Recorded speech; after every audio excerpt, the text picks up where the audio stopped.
All right, everyone, it's time for the big news of the day, which is that Dianne Feinstein, a long-term Democratic senator from California, she's been basically shafted. Now, there are two things we got to remark upon. The first is that this shows the schismatic tendency within the DNC.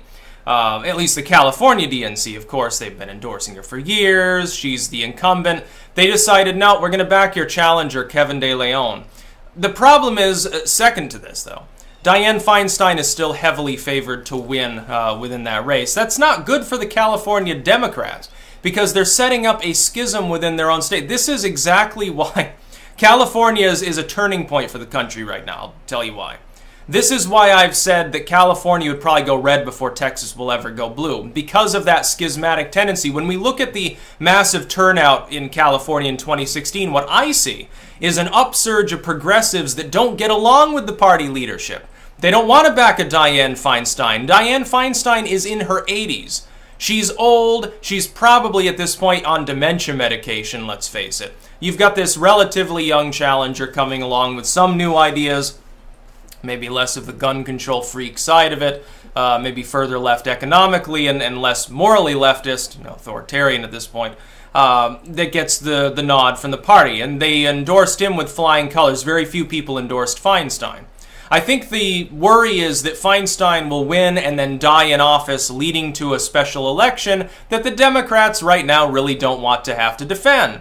Especially because of the paradigm shift, people like Feinstein are getting wiped out. They want her to lose. Now, I think that she'll still hold on, but it's not going to make the Democrats look very strong now, is it? Why aren't the Republicans talking about this more, about the schismatic tendency within the Democratic Party? You've got the younger and further left Democrats in California by the millions rising up. These are the people who came out and gave Hillary Clinton the popular vote. Millions of Californians. They're not going to vote for a Feinstein. They're not going to vote for a neoliberal in the national election either. Imagine if they defect to the Greens. Right now, you've got a situation where although the Democrats will probably continue to hold the governorship of California, you've got a Republican candidate on the ballot. In their jungle primaries, there's no guarantee of that. You can have two Republicans, two Democrats, a couple independents. It doesn't matter. The party itself doesn't really make a difference. So you could swing two or three candidates from the same party up ahead and try to knock the opponent out entirely. The Democrats failed to do that. They're going to have a Republican to go up against. Well, look, California looks a little bit less blue now, doesn't it? Because some millions of those younger voters, they're not dedicated Democrats.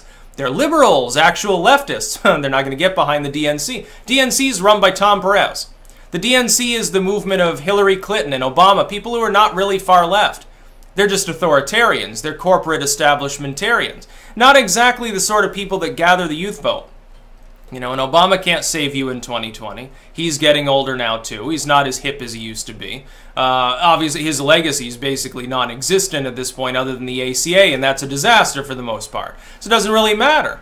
Who's going to save the Democrats? You're going to have a neoliberal candidate who'll probably be in their 60s or 70s running against Trump. They'll probably lose. The social alienation will be palpable. Next time around, the Californian Democrats may defect. They might end up being the first state to go for the Green Party or something. Don't think it can't happen. Stranger things have happened within U.S. politics because of strange situations within different elections. It's happened before. Look at Teddy Roosevelt when he's like, fuck Taft. Now, he might be the nominee, but I'm going to teach him a lesson. He splits the vote and destroys him. He might have won re-election if it weren't for Teddy Roosevelt. Teddy Roosevelt wanted to be an independent president on the Bull Moose platform. Probably should have voted for him, by the way. It'd be a better country if we did, I think. Here's the thing.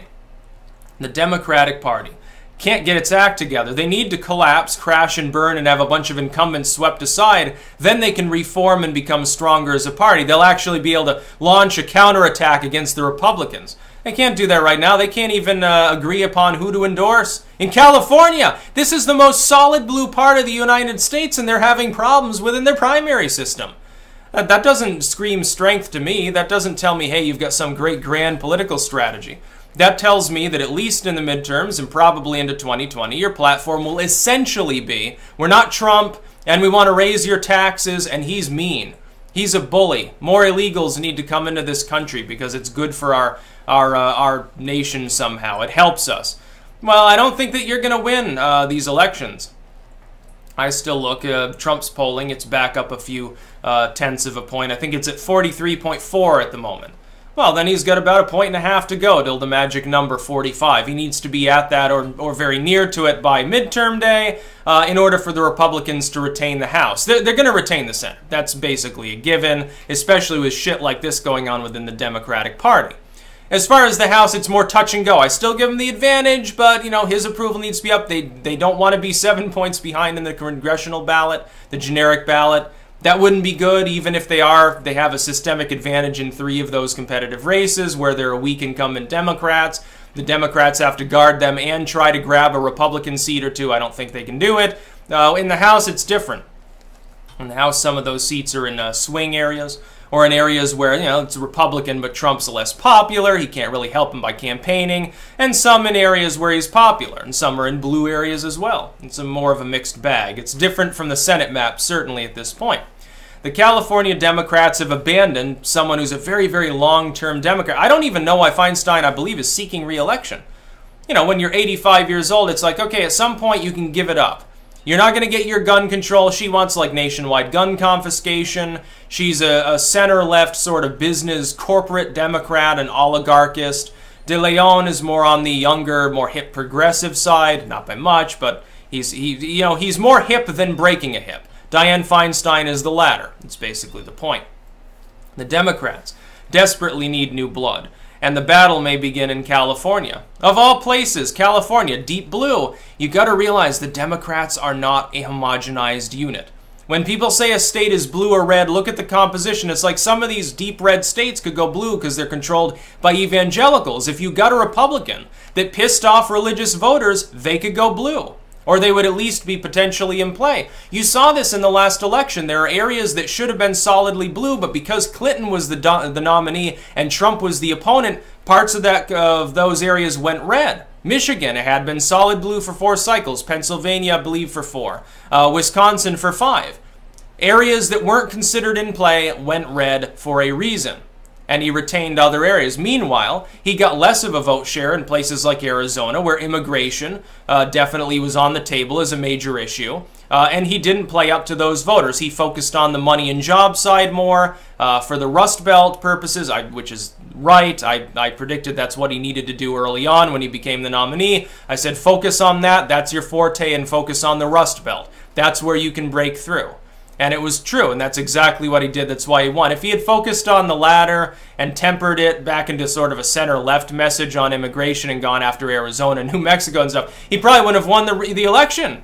He might have grabbed up Michigan, certainly. I don't think he would have gotten Wisconsin at that point. He probably would have lost control of North Carolina based on some of these things. So the Democrats are the ones having problems. They're the schismatic movement. The Republicans are glued together. They're totally congealed. It's the party of Trump. That's not a weakness right now. That's a better place to be than where the DNC is with its head up its ass with Tom Perez. And that's about all. Peace out.